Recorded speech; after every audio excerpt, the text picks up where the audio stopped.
It's been a very long 2 years since Max Verstappen DNF'd from a Grand Prix, but that's exactly what happened in Australia this weekend. Ferrari were there to pick up the pieces, with Carlos Sainz leading home a 1-2 to the delight of the Tifosi. Welcome back to the F1 Era, your weekly F1 catch-up brought to you by Nerve Podcasts and Nerve Radio. I'm Eden Hannigan. And I'm Anna Dent. And we're still in our F1 era. Now, you may have noticed we're down a member today, and you may have noticed we've been missing for a couple of weeks. We've been hit by mystery illnesses, cancelled trains and coursework deadlines, and now it's the Easter break, so Rebecca has gone home, but you will still be hearing from her in this episode. With a new addition to the podcast. Yeah, with a new addition to the podcast that we are going to be calling Rebecca's Corner. Now that she's missing, we can celebrate that Max didn't finish the Grand Prix this weekend. Obviously, Rebecca's our Red Bull fan, so we'll hear her thoughts on that later, but I know I'm very happy. Eden, I guarantee you're very happy. Oh, absolutely. As the only person here who actually woke up to watch the Grand Prix, despite us having a very busy Sunday, because we also got to celebrate Women's Football Weekend, going to the AFC Bournemouth Stadium. I woke up for that at 5 o'clock, really wasn't expecting much. I saw Max leading after the first turn and thought, why am I awake for this? And then I saw Carlos get past Max very, very easily on lap 2. And then a couple of moments later, Max was having stuff come out the back of his car, and it was an engine failure, I presume. I'm not 100% sure on that, but I imagine because of the smoke. It was that as soon as the lights went out, his rear brake locked, and that was it. It stayed locked. Yes, I did see the fire when he pulled into the pits. I always get surprised when they have some kind of fire or some things like that they actually managed to get the car stopped. But it's a shock because it was at this circuit 2 years ago in 2022, the last time Max Verstappen didn't finish an F1 race, which is incredible consistency from him and Red Bull to not be caught up in any incidents. I mean, it's hard to be caught up in any incidents when you're 30 seconds in front of everybody else, but it's incredible that it's been a technical problem that's ended this magnificent streak. It was his 44th race. It would have been his 44th consecutive race finished had he managed to go on and finish the race, but we thought we'd be coming into this a bit more happy about that with our 44 fans. But yeah, well, I'm very happy that we saw a different race result, but at the cost of my favourite also not finishing the race. So with a very similar problem as well, exactly, and it sort of takes you back to 2021, as everyone said, seeing them two as the only ones to have DNF'd for the first few laps of the race. It's nice to see a change, though. I think a lot of people are arguing that the race was still boring, which I don't know. I think there was a lot of drama in it, and there was a lot of drama this weekend that has made it more interesting. But the thing is everyone argues that it's not about Max winning that's the boring factor, it's about him parading ahead in front. And if we see him in battles, but he wins, it's still engaging, it's still entertaining, and that's a result we can accept. But when it's just a parade in front, 30 seconds ahead of the rest of the grid, it is boring. There's no denying it. It's so boring. We're watching the same thing week in, week out. So it was very nice to actually see something different for a change this weekend. A new anthem on the podium. Exactly. I mean, I found it still boring, to be honest.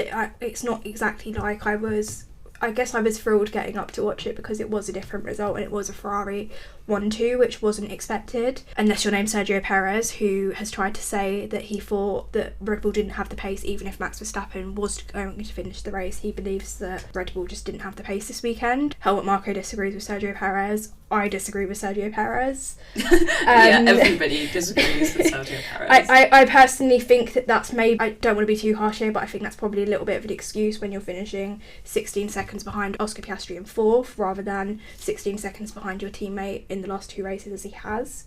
It's definitely a comment that he's made to try and save his own back, as there's no way Ferrari would have run if Max Verstappen was still in the race. Yeah, I don't think so. I think, because obviously Red Bull's strategies are better, I think Ferrari obviously had a good one this weekend, but they could afford to do that because their nearest challengers were McLaren, and I don't think McLaren had the same kind of pace as Ferrari. In the early stages they did, though, because I thought personally that Charles was being held up by Lando, but Oscar Piastri looked way quicker than the 2 cars in front of him, but then finished 4th. I don't know, it's a weird one because I'm happy with the result, but I look at the gaps and obviously the gaps aren't as bad because Carlos won 2.3 seconds back with Charles.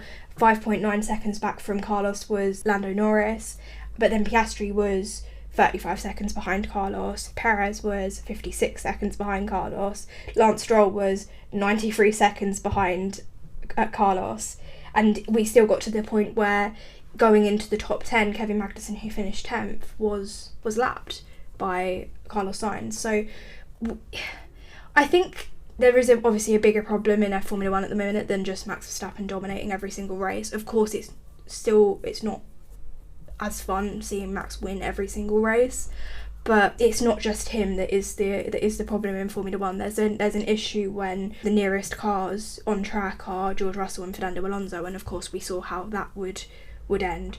So you need to have more than just 2 cars in DRS, and as much as it's nice to see a change, it's a change in the result, it's not a change in what we saw on the track. That's a really good way to put it, I think, actually. There's definitely a problem with Formula 1 at the moment, and the way it's unfolding. Every week is the same. It's not an attack on Max Verstappen. I'd be happy to see him win, like I say, if he was battling on track, but the cost cap limitations, the driving and finishing so far ahead of the rest of the grid, it's losing viewership. Yeah, absolutely. It's also going to be difficult when, Netflix looks for these storylines for Drive to Survive. I guess obviously they have a few over the last few weeks with Carlos Sainz getting appendicitis and then coming back to win the race, and Ollie Behrman coming in as an 18-year-old to make his debut for Ferrari.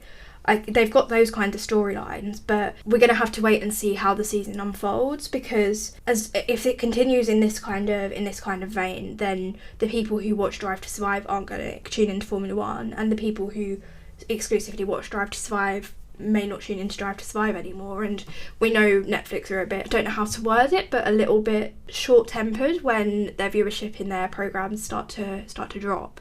So they need to kind of do something, because otherwise we're going to lose the fan base that we fought so hard to kind of get involved, and then we're going to see, I guess, grandstands being emptier because we've priced out the fans who are sticking by the sport, whether it's boring or exciting. And it's a shame at the minute, because we need a regulation change. Of course, we've got the regulation change coming up in 2026, but I don't know how many people are going to put up with another year and a half of boring races, to be honest. I think that's exactly it, and hopefully a change comes soon. I think as well, actually, because this is the next point that we wanted to raise, I think as well the thing that doesn't help in our, I guess, case to make races more exciting is when you're seeing team orders so early in the season. Yeah. Because obviously we saw in the opening race in Bahrain team orders from Aston Martin with Fernando Alonso and Lance Stroll, and we saw the team orders very controversial between Yuki Tsunoda and Daniel Ricciardo. But this week we've had a teammate getting into his other teammate's car because there was a team that didn't have the spare parts, which we'll go into in a little bit. And then we also had the Ferraris being told to hold position, and then we had Lando Norris being told to get past Oscar Piastri, or like the drivers to swap positions, even though it's Oscar's home race. And at the time they looked to be running similar pace. Of course, I think there would have been a point where Norris on the younger tyres would have got past him naturally, but it's just, I don't know why I get why the teams obviously don't want to see their drivers fighting, because if it ends badly and one or both of them end up in the gravel or in the wall, then it could be very expensive and costly. But so early in the season, we're three races in and we've already seen teams not wanting their drivers to fight, not wanting the on-track action. It's really, really preventing, I guess, any kind of entertainment. Yeah, although to play devil's advocate a little bit, I understand why they're doing team orders, because with the Red Bull dominance being so lethal, every point counts between the constructors at the moment, because they can't compete with number one and they're left competing with and fighting for the rest of the grid to get sort of the scraps really and get the next best thing. And so I understand why the teams are utilising team orders to put the top point scorer in front and things like that and secure those points. James Bowles made a really good point being asked about the Williams car swap, saying that the bottom of the grid are all fighting for 1 point position. They can only get into P10 at the moment with the way the grid is laid out, because there's so little room for competition. And he said that is one of the driving factors in them having to put Alex Albon forward in Logan Sargent's car, because they needed every point they can get. And he said at the end of the season it will come down to those 1 or 2 points. And so I understand why. I think it's very early in the season to be making those calls, but if I suppose you're looking ahead to the future like James Vowles was, it really is going to come down to those 1 or 2 points, because there's no way they'll get any further up the grid with the way it's laid out at the moment. Yeah, I do understand it. I think Williams, especially this weekend, were put in a very tough position. I guess it's more sentimental for me because it's like I completely understand why they've done it. I think, of course, when you look at the two, I think Alex Albon is the more likely of the two to get points.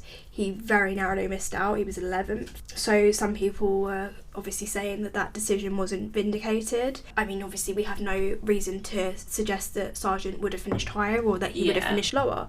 So it really is a difficult one, and I think Williams, obviously they were put in a difficult situation because they didn't have the parts to repair the car, which is a team error. Of course, it was in part because of the cost cap and things like that, not having the spare parts, not being able to transport them. It's tough. Like, I feel bad for Sargent because also as well the Williams, you know, all the radio messages that they've done saying that they're going to like stand by him, all of the media saying that they're going to give him the time that he needs to prove himself in Formula 1, and then taking away a chance to prove himself because of a mistake that he didn't make but his teammate made is kind of harsh, I think. But like I said, I completely understand Williams' standpoint on that. It's the same, I guess, in lesser of a way at the front of the grid with Ferrari, because this got criticised on Twitter and I'm not really sure why, because it's never really been the same in, say, when Lewis and Valtteri had it. But David Croft on Sky Sports commentary asked Martin Brundle on co-commentary whether Ferrari would consider swapping Carlos Sainz and Charles Leclerc around, because if Charles had won the race and he finished second, he would be leading the championship right now. Mind you, obviously it is the third race of the season. I don't think the results are representative of what the season's going to be in the third race. But you could also make the argument if Carlos Sainz didn't have to have appendix surgery, he would have most likely got a 4th place finish maybe in Saudi Arabia, and he would be leading the championship if he didn't have to miss Saudi Arabia. So it's a really difficult one when it comes to team orders. It's like we don't really want to see it in Formula 1 because it does take away from, I guess, the value and the excitement, but I guess it's understandable in a way as well. But I don't like it. I just want to see them race, but I understand it from a team perspective as well. That's the thing. I think maybe it's becoming so much of a team sport in the sense that the team is the top priority and not the driver. I think the teams know that Verstappen's going to really win the championship, and so they're just racing for their team to get the better spot in the pit lane and the more time in the wind tunnel and things at the end of the season when developing their next car. And the team orders are being done to sort of help the team out and earn their points in the Constructors' Championship without reflecting on the actual Drivers' Championship. I don't think that's a priority anymore. Yeah, I would definitely agree with that. And there was a thing made on Twitter, I saw it this morning, about how it's the closest that the top three in the championship have been since 2010. It's like, I guarantee if we looked at the results from the 2010 season, Sebastian Vettel would not have been, I don't know if he would have been top three, but he definitely would not have been leading the championship at that point in the 2010 season. And of course he went on to win it. So I don't think your standing in the first 3 races of the season is representative. As much as I would love Ferrari to give Max Verstappen a title challenge with one or both of their drivers, I just don't really see it happening. Obviously they've lucked into a win, really, because as much as there might be some arguments that Red Bull looked a bit slower this weekend, we've heard that time and time again before with Red Bull in practices. Yeah, it's hopeful comment, isn't it? It's not truth. Exactly, and I think, like we said as well, I think Sergio Perez is kind of maybe a little bit embarrassed that he finished nearly a minute behind a race winner who wasn't his teammate, and down in 5th as well. I'd like to say that Ferrari are going to build on this win. They may be considerably the second best team on the grid now. I think hopefully that will continue throughout the season. Maybe they might get a challenge from McLaren.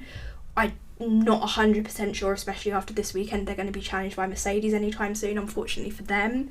But I think teams are still going to be a long way off Max Verstappen and Red Bull. I guess we can bask in it now while he's not finished the race, but we're going to wait and see in the long run, because obviously it's still going to be a very, very long season, because it ends in, I believe it's December, it will end in this season. Yeah. So if anyone's still watching by then. It was a bad weekend for George Russell, though. He was fighting Alonso for P6 and crashed out. Now, I think the penalty is a little bit controversial. There's a lot of controversy surrounding this crash. Firstly, although we'll talk about the penalty, and that is whether Alonso did deserve that 20 seconds.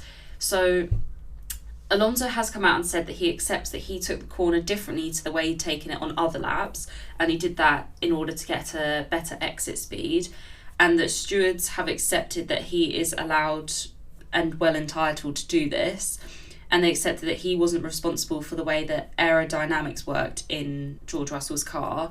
However, they said they agreed with Russell's contention that the way in which he drove the corner was erratic and judged it to be in breach of Article 33.4 that says, at no time may a car be driven unnecessarily slowly, erratically, or in a manner which could be deemed potentially dangerous to other drivers. Now, they're obviously saying it agrees with Russell, so obviously he's dug that out. I really don't think that was a fair penalty at all. You know, that, like they say, he's well entitled to have come out of the corner differently to get a better exit speed. That's what racing's about. He wants to get away from Russell. He doesn't want him to be in a DRS range. Like they say, they can't fault him for that. And I don't think it's on him that George overcooked the car and crashed it. I think the problem that Alonso has is the fact that it was 100 metres earlier that he broke for that corner. Yeah. I think that's a considerable amount earlier to be braking. And people at the start said that it was kind of like a brake test. I guess the FIA could see that judgment.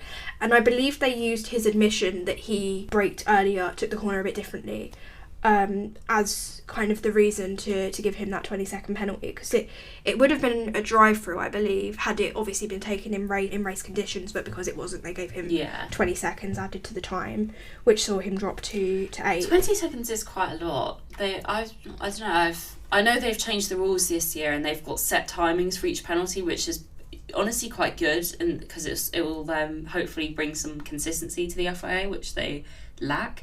So hopefully, for a better word, just to put it simply, but so maybe it's just a showcasing of that, and that 20 seconds is the set time penalty for it. I didn't think it was erratic driving. I think potentially, if they're going to argue that, then maybe it can be seen as dangerous, but I didn't think erratic is the word to describe. Yeah, I mean, to be honest, if there's anyone who would have gotten away with a brake penalty, if it weren't for these meddling kids, it would have been Fernando Alonso. I had to get that in there. I can just see them doing them.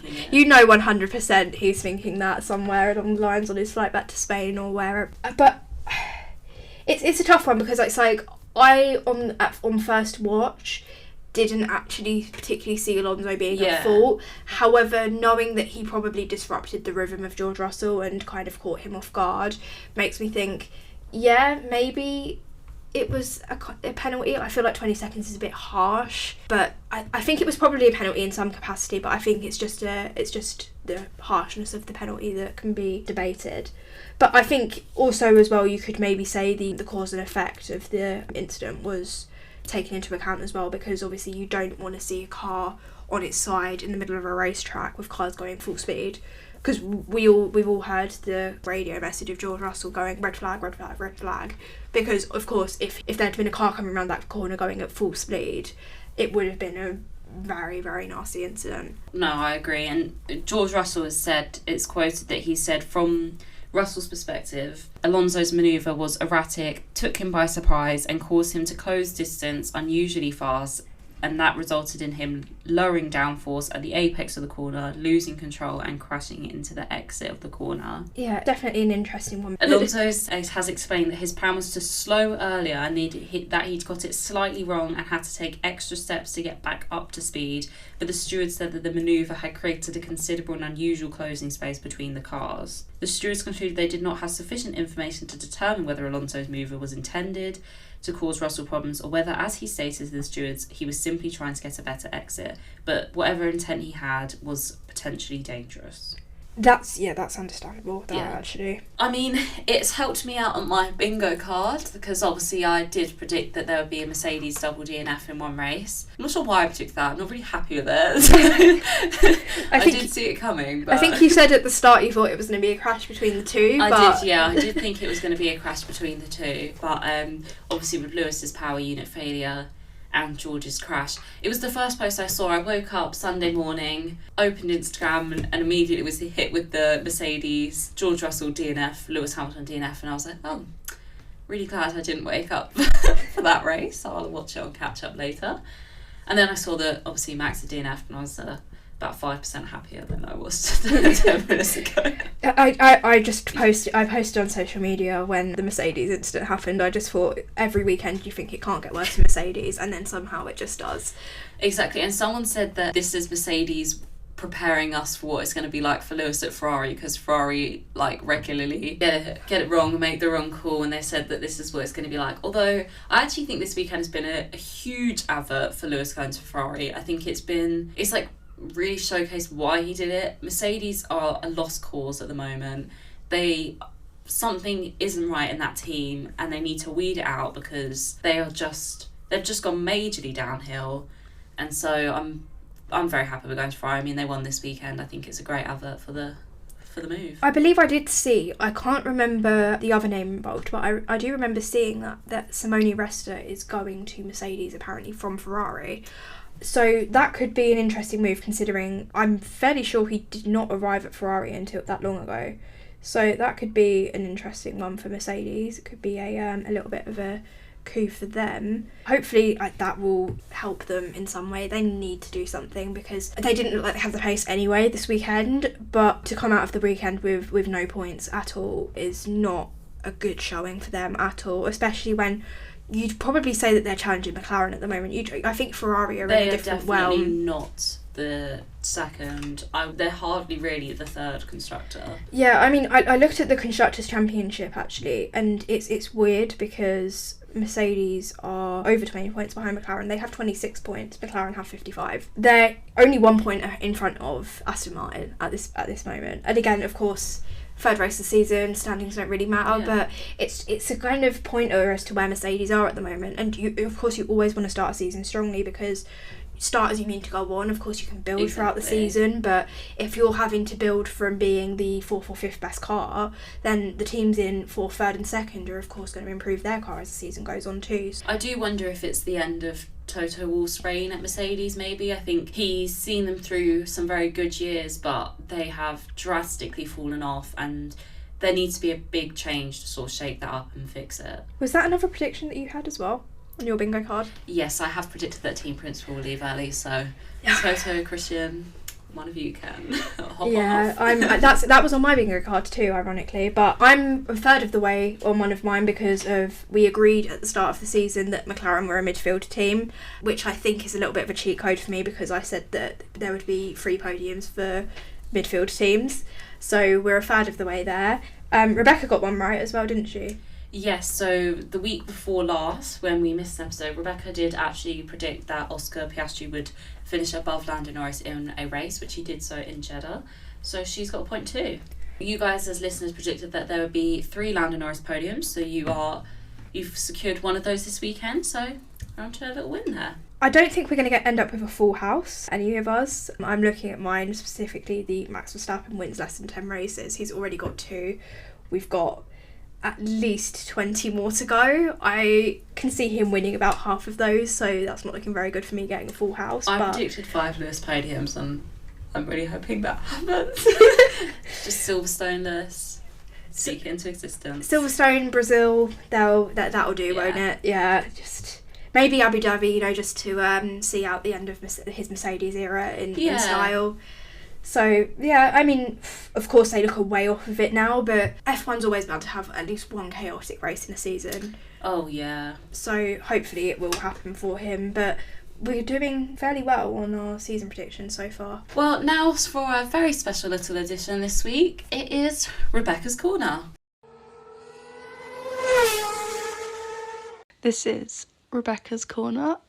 I can't be in to record the podcast today because I'm recovering from the worst cold I think I've ever got, but I've still got plenty to say about what happened, and we're going to start with the absolute chaos which was the whole of the Australian weekend really. Top of the list, it's no secret I'm a little bit of a Max fan, and that was really sad. He may as well have just not started the race, because he retired lap 5 and it was just so awful. But genuinely, don't get me wrong, I am so happy that Sainz won. It's a massive achievement, and I think for somebody who hasn't even won that many Formula One races in their career, it's definitely something to keep with you, a good achievement, and I'm so happy for him. It's nice, like at the end of the day, it is nice to have somebody win a race who isn't Max. Doesn't mean that I'm not going to be sort of upset about it, but it is lovely to see a little bit of variety and a bit of change, rather than sort of the same driver winning every week. And I will say that as a Max fan and as an F1 fan, I do love the battles he has, and it'll be nice to see how this can affect the title race. If things like this were to happen to Red Bull theoretically in future races, it could really put a bit of a spanner in the works of their title race, because at the minute everyone sort of thinks they're going to win again. They're going to win the Constructors, they're going to win the Drivers' Championship, and maybe if this wasn't a one-off, if it wasn't a fluke, if there is something mechanically going wrong back at Red Bull, it could really spark some interesting title races. But yeah, waking up as a Max fan wasn't a very happy day. I'm hoping he can turn it around in Japan. I mean, it's an amazing track. It's a challenging track. I mean, Australia is difficult in its own right, but Japan it's a hard track, and I'm just hoping that no tyre blowouts, no tyres catching fire, no engine problems, nothing, smooth sailing for everybody. I also want to talk a bit about what happened in the build-up to the Australian Grand Prix. The whole, I guess it's a controversy around Logan Sargeant and him having to give up his car to his teammate Alex Albon, and I just think you can look at it from two perspectives. You can look at it from a team and performance perspective, and you can look at it from a more personal driver perspective. And from a team perspective, I guess it was the right call to make, because Alex Albon was the driver who was more likely to bring in points, and he's more experienced in F1 compared to Logan Sargeant. So if it came down to it and there was only one car, one seat available, then it does make sense why it was given to him. However, from a driver's perspective, you sort of look at it and you think that's a real shame, because it wasn't Logan Sargeant's mistake that made the car out of action. It was Alex Albon's mistake. Should he be held accountable for his teammates' errors? I don't think so. And I can definitely see how that would have affected him mentally, sitting there thinking, well, I'm not the priority driver. I am just the backup. My car was being used as a backup. That would affect you on a mental level, I think, sitting there when you should be out on the track, you should be racing, and you're not because of something your teammate did, and your team, your boss, is backing them up. It's a tricky situation to be in, because obviously the whole point of F1 as a team is to get as many points as possible, and it is to get the drivers that are going to get you those points. But I also think the situation that Williams find themselves in is they've made it their mission to sort of prioritise the underdogs and, not make anybody feel left out, not make anybody feel inferior in the team. And then they're doing this and they're making somebody feel inferior. I understand the decision James Vowles made in giving Alex Albon the car, but I do feel like it was his mistake. He should have just owned up to it and not taken his teammate's car. I mean, Max said in an interview that if he was told to do that, he would crash his car. And I just think, maybe it was a joke, maybe it wasn't, maybe it was a warning to Red Bull, never do that to me. I don't know. But I do feel for Logan Sargeant. It'll be nice to see him, racing the car again in Japan, proving himself to his team, bring out a good result in Japan, and, tell the team, look, this is why you should have let me race. This is why you shouldn't have ditched my car, because I can finish ahead of my teammate. I can get you all the points. I'm the future of this team. And he really needs to, pull out. I do feel like it's a shame, but Formula One's such a fast-paced environment. You don't really have time to be a rookie. You don't have time to sort of sit there and try and pick up the reins. You sort of have to get straight into it. And it is a shame, because I do feel like in other sports you're given a bit more of a chance to be a rookie and make those mistakes and learn from them. But in Formula One it just seems like it's, you get a few mistakes and it's like 3 strikes and you're out, that sort of thing. And I really hope that's not what it comes to with Logan Sargeant, because at the end of the day, he is a rookie, and I don't want teams to take advantage of that and think they give his car away because he's only a rookie. He deserves the chance to prove himself, and he really needs to prove himself. But I'm sure he will, and, give it by the end of the season, and we could have a flipped situation where he's finishing ahead of Albon. You never know how these seasons are going to go. You never know.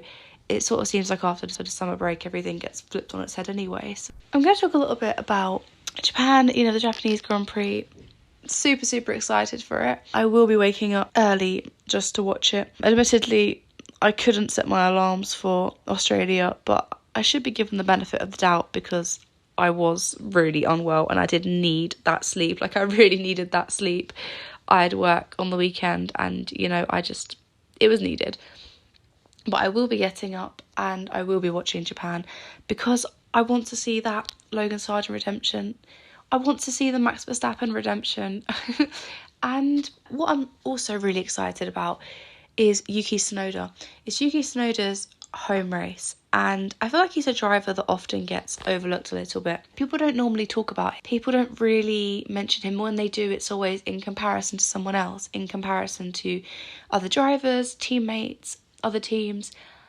And I do feel like people need to give him the credit he deserves because he is a good driver and he does have that talent. He's just not being put in the teams to really facilitate that. I mean, Visa, Cash App, RB, they are Red Bull's, in many respects, sister team, but they don't have the performance capabilities of Red Bull. And I feel like it's hard. He's been at this team for a while now, back when it was called AlphaTauri. He's part of the Red Bull Academy, but he's never been put in the big car. He's never been put in the big team. Never been able to prove himself. He's always just been sort of pushed to the side a little bit. And I do feel like now, with all of these questions surrounding Daniel Ricciardo, his teammate, is Ricciardo's performance up to scratch? Is it good enough for the team he's in? Could Yuki Tsunoda potentially overtake Daniel Ricciardo when it comes to driving ability and the ability to score points? And I feel like that could seriously be the case. I mean, it feels like a shame to say it because Ricciardo's a driver who hasn't had a lot of success in Formula One, and it seems like whatever team he goes to doesn't really reach the potential there.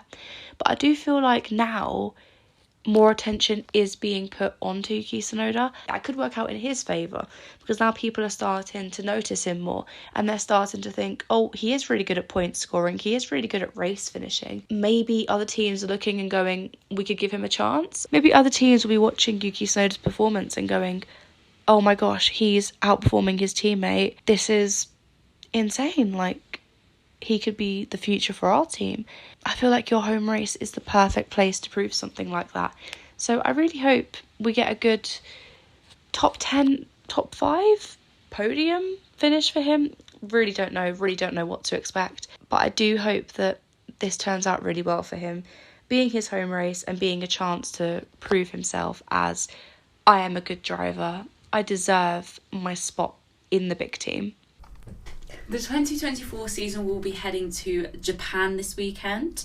Obviously, that is Yuki Tsunoda's home race, so I'm hoping for some big things for him.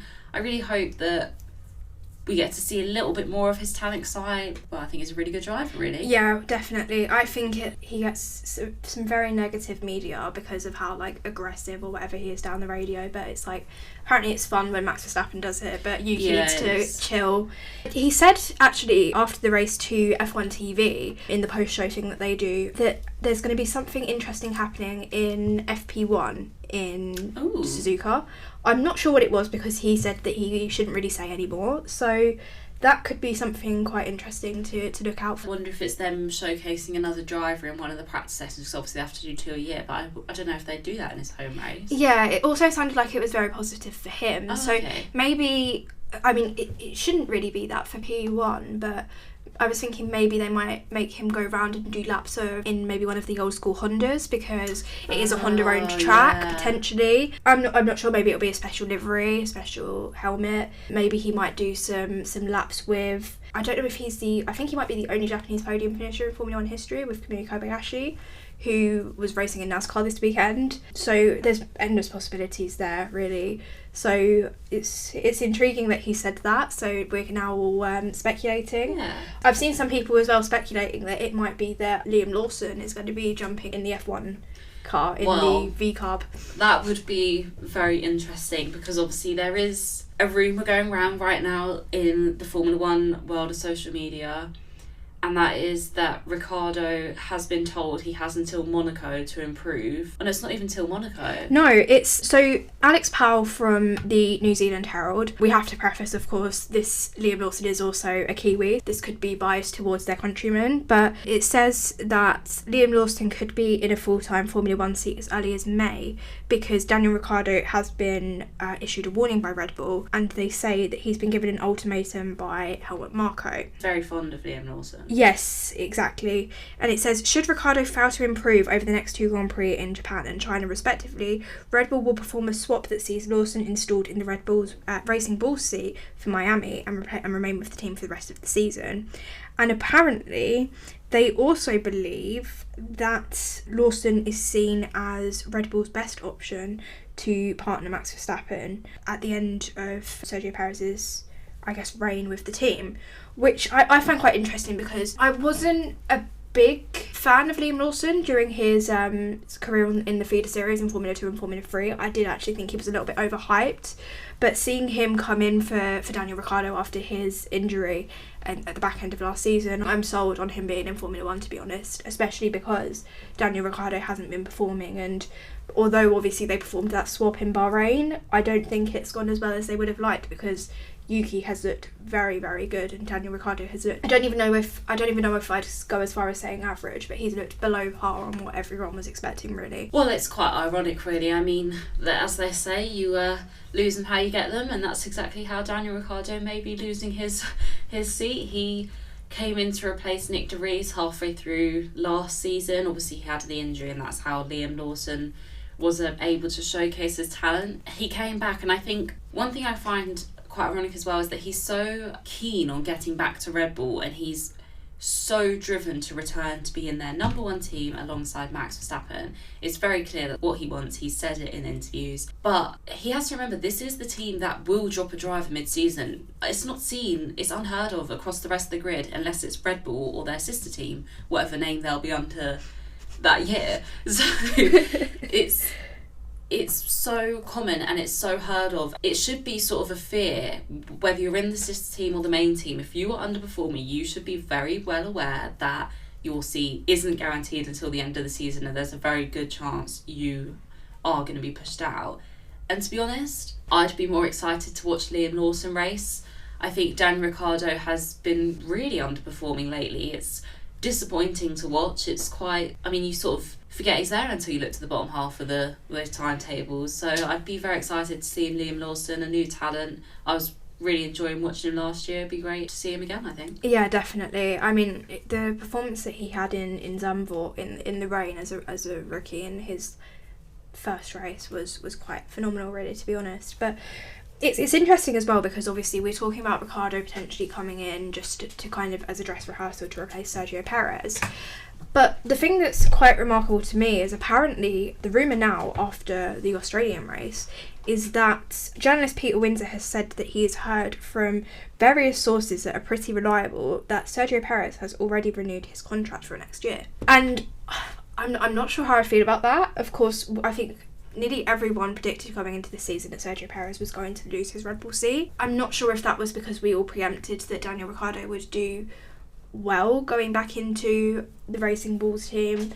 I don't know if it's just because we thought even if Ricciardo has a subpar season he'll get the seat anyway, but it's an interesting one for sure because you'd think potentially Red Bull may have been looking at Carlos Sainz, and after that race weekend he's had, I think I would prefer to have Carlos Sainz in a Red Bull, but there is also history there between Max Verstappen and Carlos Sainz and their families, and there's a reason why Carlos Sainz left the Red Bull family in the first place, so it could be an interesting one for sure. I agree. I think I'd love to see Carlos Sainz in a Red Bull following him being terminated, I guess, from Ferrari.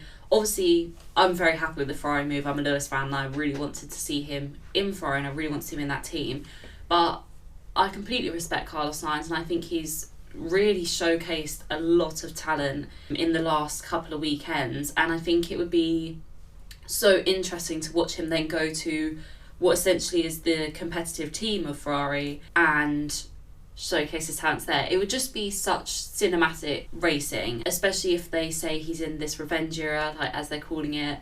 you know, I think it would be really interesting to watch and exciting, to be honest. And as much as I'm obviously going to be then rooting for Lewis Hamilton in the Ferrari, it would be quite funny to see Carlos Sainz race against them, just and seeing a person racing for another purpose and hopefully driving them up the grid, because Perez, we don't really see him competing with Verstappen. I don't know if whether Sainz is going to be able to compete with Verstappen. Obviously his car seems to be so far ahead of the grid. Whether you can catch him is another story, but it would be very interesting to see someone proving a point. It will be the same for Lewis when he's proving a point to Mercedes that it was good they should have given him a longer contract. He's still got something in him. It would be great to see Carlos Sainz doing the same thing as well. Oh, absolutely. I also think as well, though, it's a little bit representative of Red Bull at the minute that there are so many different rumours going around, because it's a bit representative of the power struggle, really, because we're hearing rumours that Helmut Marko might want the guy that he thinks should be in the Red Bull seat alongside Max Verstappen there. But we also think that the reason Daniel Ricciardo is at Racing Bulls right now is because of his close relationship with Christian Horner.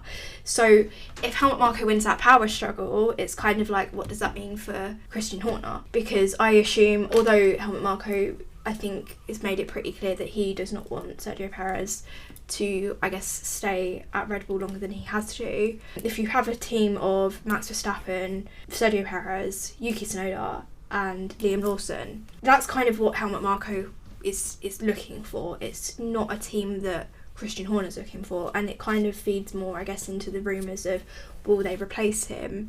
And I think we made our opinions pretty clear when we did the International Women's Day episode. I think that F1 would be a better place without that kind of behaviour and without those, I guess, people in it. Of course, obviously, again, we have to stress that all of those things are alleged, but it definitely leaves you wondering what's going on in the Red Bull family, because it's like, is Helmut Marko finally winning the war? Is Max Verstappen going to stay?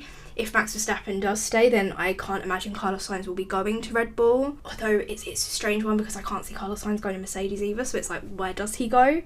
So yeah, it's definitely an interesting one for sure, and I think it's the rumours right now are definitely, I guess, an external display of the conflict going on inside Red Bull right now. I do think it's very interesting that the rumours about Carlos Sainz being wanted by Red Bull again and going to Red Bull is come out as a very interesting time. Obviously, he's been doing incredibly well. He won this week. He was on the podium.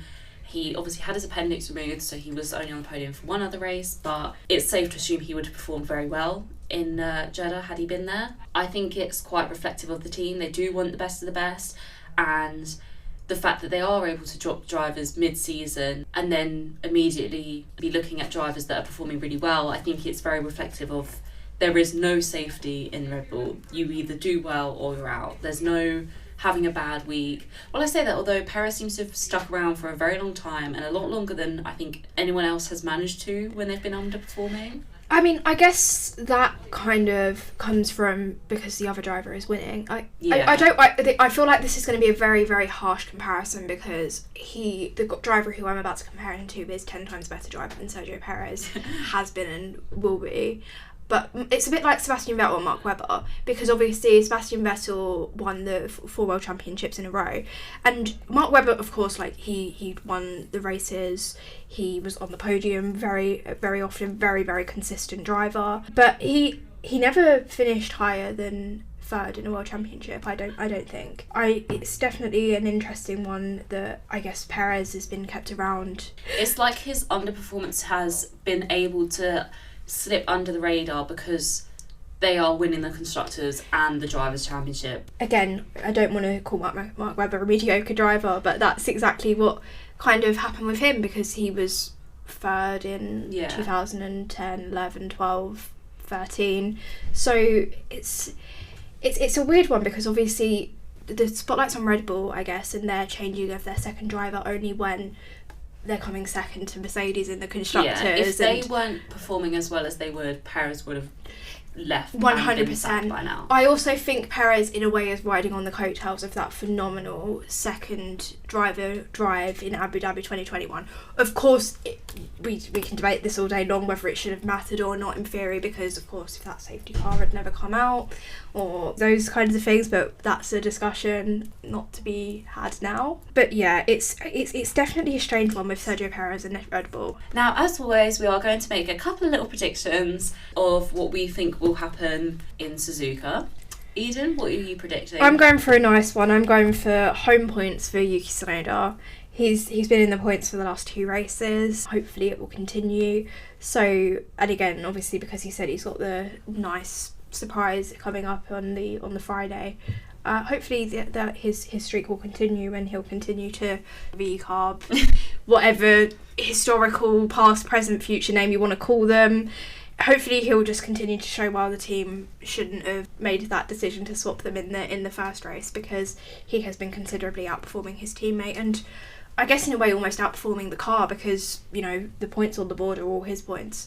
I've gone for a nice one too. I'm thinking that Lando Norris is going to finish within the top 5. I think obviously he had a podium this weekend. I think he's been doing very well. I think McLaren's been doing exceptionally well, and so I'm thinking a Lando Norris top 5 finish. Yeah, I feel like that's a fairly reasonable one to go for as well, especially because of how good McLaren have been too. Exactly, and I don't know whereabouts it is, because obviously you've got the 2 Red Bulls, the 2 Ferraris, but I definitely think he could easily get himself into one of those spots. I also want to say that I believe that we may see some shenanigans from Kevin Magnussen this weekend as well. Suzuka always seems to be a track where his overly aggressive style gets brought out, especially on that start-finish straight. I remember a quote from Charles Leclerc when he was in the Sauber saying Kevin Magnussen is and always will be stupid for a move that, yeah, it was very, very dangerous because it was right in the braking zone, weaving. Could have been a typical, you know, remember the Baku Red Bull incident in 2018? Could have been one of those. But yeah, I feel like we could see something like that from Magnussen. Suzuka always seems to be a fairly good race. I always find myself enjoying waking up for that one, considerably more so than Australia, I suppose. Maybe because it's a permanent track and not street track. But hopefully it's going to be a good one, and yeah, we're going to see some excitement and hopefully some Yuki points, and maybe hopefully another different race winner, even if it is Sergio Perez in the Red Bull. I mean, why not? You know, different winner, different anthem, because we haven't heard the Mexican anthem since Miami last year, I believe it was. So nearly 12 months. Well, thank you so much for listening, everybody. We will be back very soon with an episode debriefing Suzuka and previewing the Chinese Grand Prix. Our filming schedule is a little bit disrupted as we have gone into Easter break here at university. As always, you can reach us on social media. We are the F1 Era on Instagram, TikTok, X, Spotify and YouTube. And if you have any questions or queries, you can email us at the f1era@outlook.com. Or you can contact us on Twitter at Nerve Radio, or email at studio@nervemedia.org.uk. Have a lovely Easter.